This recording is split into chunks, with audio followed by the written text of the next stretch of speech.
Big news, guys. We have a leak for Urban Shadow Shoe or Moonlight Shoe. So thank you to username Sniped.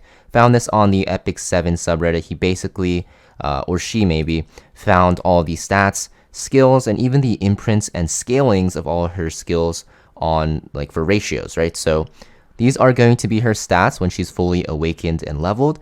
As you guys can see, her base speed and her crit chance is very high, and she has the typical stat lines of like a warrior. So looking at her skills very quickly, there's a lot of text. Let's just read through it all. So her S3 is going to be Operation Cream Puff. This is going to be, I believe, a single target attack that will inflict injuries and also increase speed of all of the allies. Speed buff is becoming one of the most annoying buffs to deal with because it allows the enemy or you, if you have it, to cut very easily. And this will give you 2 focus as well. So she'll use a focus system similar to RGB Shoe. Now, when your focus is full, you will use all your focus when you use this to recover your own HP.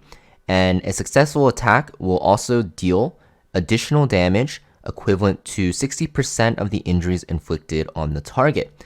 Now, this damage will also, and the heal will scale with your own max HP, so similar to Blue Shoe and a lot of new warriors, Urban Shadow Shoe will be a health scaling warrior, making her weak to injuries as well, while also applying injuries. And the severity of injuries increases proportion to the damage dealt, and the injuries can go up to 25% every time the skill is used. So right away, this skill looks very strong. It's going to be injuries. It's also going to kind of like detonate injuries, which is very interesting, and also give her a lot of sustain. It's kind of like Blue Shoe's S2, but just a little bit better because there's a lot of bonuses tied in with it. So next we have her S2. So this is why when you look at her base stats here, her critical hit chance was very high at 35%. It can go even higher actually to 45%, I believe, because her S2 is a critical hit chance passive. Now, units that get these bonus stats usually end up being pretty broken because they just get overloaded with stats and can overwhelm opponents because you'll just have higher gear score or like I guess stat score in this case than other units. But overall, this skill looks pretty strong. So not only does it give you 30% critical hit chance, but it also will give you at the start of the turn 1 focus, which will make it so that for your S3 you can get to the 5 focus faster and then do extra damage and also heal yourself. And then also you're going to grant Bzzzt to yourself for 1 turn, and Bzzzt is undispellable, is going to be a unique buff. After attacking, you'll inflict 2,000 fixed damage and injuries on all enemies. The severity of the injuries will of course increase proportional to the fixed damage, and also injuries will decrease max HP of the target by up to 10%.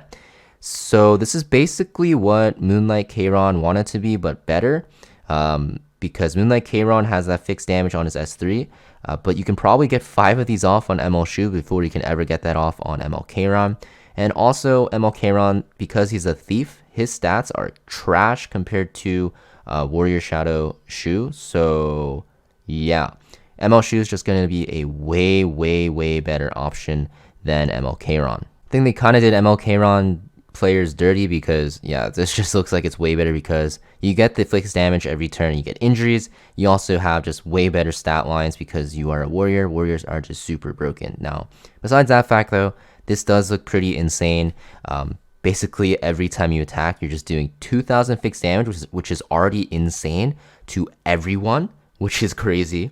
And also you're applying injuries. So not only are you doing a ton of damage to squish units, because the fixed damage will be very good against squish units, because 2,000 is a lot against like S10As who don't even break 10,000 health.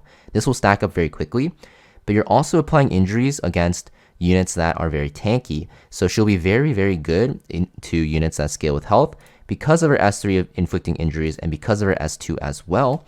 And usually units that also inflict injuries will be warriors themselves that scale with health. So even though you pick her, or you pick like Alencia or even like Apoc Ravi into her to try to lessen her damage dealt by actually applying injuries to Moonlight Shoe, you're actually going to get hit with this fixed damage and also going to get hit with injuries yourself. And fixed damage doesn't really scale with anything, right? It's just going to be fixed damage overall. So even if you actually apply a lot of injuries on ML Shoe, she will still deal a ton of damage on you while actually crippling your health pool as well, making you do less damage. So yeah, not really a good situation for you. I think ML Shu is always going to be in that win-win situation, even if you pick counter picks into her, which makes her look pretty crazy. Now we have her S1. So her S1 is a single target attack, gives her CR push, and when it is your turn, or the caster's turn rather, you will gain 1 focus, and the damage dealt will increase proportional to the caster's max HP. And then you'll also see the soul burn effect is going to be to increase the damage dealt. So yeah, this unit overall looks pretty crazy. I'm not gonna lie. She definitely looks like she'll be very meta in PvP because we are seeing a ton of health scaling bruisers right now, right? We have like Alencia, Apoc Ravi, we have Edward Elric. We just keep going on and on, right? We have Blue Shu even, like regular Shu as well. So those units all scale with health. And because Urban Shadow Shu can actually apply injuries, while also not caring too much about injuries herself, even though her S3 damage does scale with health and her healing also does as well, she has that fixed damage, which will make it so that even though she gets very injured, she's still applying a lot of damage every single turn AoE, and also is inflicting injuries herself, so she will actually be able to cripple those health scaling bruisers without needing to worry too much about her health pool. And because the injuries on her bzzzt skill or a buff actually scales with the fixed damage, even though she gets super injured at the start by like an Alencia or something, like an injury Alencia, it doesn't really matter because the injuries that you inflict will scale with the fixed damage. So even if she does no damage with her other skills, she will still apply injuries at a very fast rate. And her S1 looks pretty good as well. The CR pushing will be very annoying because you'll get more bzzz off as well. So now this is going to be what is data mined. So you can see Shu's imprints are both HP percent. So imprint release will be HP percent for her team, which is very good. It's one of the best imprint releases in the game, besides like speed, because HP scaling bruisers use this very well. It gives you a ton of damage and bulk, and you can even switch it to concentration for herself if you are running her as like your sole health scaling bruiser. You're also going to see her S1 has a decent ratio for self-healing. So this is going to indicate to me, if we actually look at her S1 here, that this is going to be the pre-awakened form. So you know how at the 3rd awakening you actually get a separate like enhanced ability to one of your abilities? I think the enhanced ability will be that you will recover health on your S1. So that makes her even better because she'll just sustain even more. And just giving a unit with so much injuries, so much fixed damage on the AoE, free stats, speed buff, and just like everything, CR push as well, like healing as well on all of her skills. Pretty crazy to me because you don't even need to run her on like Golden Rose. You can just run her on like a very tanky artifact, even like Draco Plate even if you want, or even like Durandal if you want her to be super tanky, or Proof of Valor even, and she'll be very good. So this unit is very scary already because she has healing in her S1 as well. I thought at first her healing will only be on her S3, which will make her a little bit more easier to play around because you can actually put a lot of damage onto her and wear her down over time. But because all of her abilities have self HP scaling, and you're going to see the self HP scaling will scale with or go higher with the soul burn as well, you're going to notice that it's going to be very hard to actually take her down. Her ratios are going to look pretty good, but for the most part, you're going to actually want to stack health on her rather than attack. But her attack ratios are going to be a little bit better than some health scaling bruisers, especially warriors that we've seen in the past. Now looking at her S3, the ratio looks pretty good as well, but the self-healing scaling looks pretty insane. 25% of your max HP is going to actually be healed. So yeah, pretty annoying unit. It looks like she has, like I said a million times, a lot of things in her kit. I think she'll be just as broken or almost as broken as Apocalypse Ravi right after her big buffs. And we all know during that time Apocalypse Ravi was like everywhere and she was like super strong because she was just unanswerable.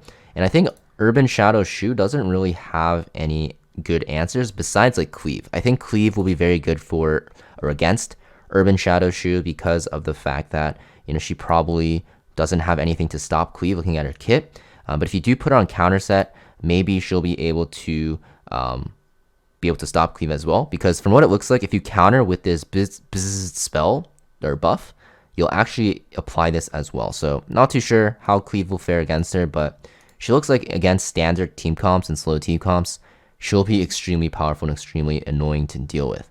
So this data mine, I'm going to link in the description box and the comment box down below. It has all the ratios for Brieg and new 3-star as well. And Veronica as well, the 4-star connections. But those don't really matter too much to me. I just really wanted to look at ML Shu because I know you guys are very excited for this unit. I know I am. And yeah, she looks insane, and I'm definitely going to pull for her with my Mystics and hopefully get her. I think Smilegate is trying to suck us dry with all these great banners, even Mystic banners, and hopefully they don't hit us with too many good Moonlight 5-stars in a row because, yeah, this one looks extremely powerful, and I think she probably will be a must-pull unit. So yeah, that's pretty much it for this video though, guys. Once again, found this on Reddit. Thank you to username Sniped. And yeah, I'll link this in the comment section and the description box down below so you guys can take a peek yourself. Thanks for watching, and I'll see you guys next video.